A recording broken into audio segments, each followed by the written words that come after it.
مطلوب رئيس. شعر محمد فؤاد أبو العز. مطلوب رئيس والنبي يا ولاد، جدع وطيب وابن حلال، راجل وشهم ومصري أصيل، ويا ريت وحيد وما عنده عيال، وإن كان ضروري عيال ولابد ما يكونش فيهم حد جمال. السن من فوق ال30، ويكون معاه لغة أو لغتين، مكتوب له في شهادة المواليد ده مصري من والديه الاتنين، ويكون كمان قضى التجنيد وماهوش مزور ولا محتال.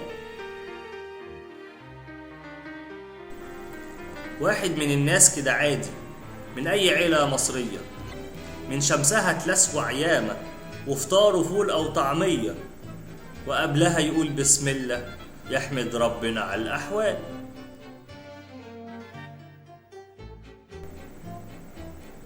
شريف ما دقش قرش حرام، ما يقولش على الرشوة هدية، ولا ليه حساب في بنوك بره، ولا عيلته نصها حرامية، يمضلنا إقرار الذمة من قبل أي كلام وسؤال.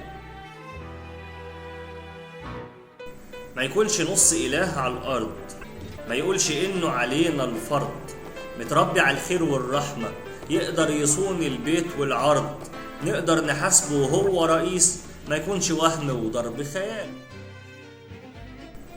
ما يعيش برضه علينا الدور، ما يكونش عنده نظيف وسرور، ولا عنده عز يبيع له حديد، ولا فيه أمير يردم له بحور، يعني ما فيش عصابات حواليه ولا حرامية رجال أعمال.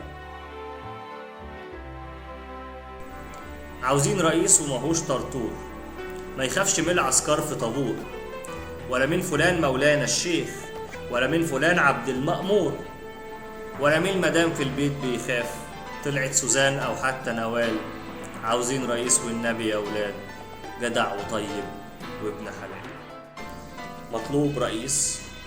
شعر محمد فؤاد أبو العز.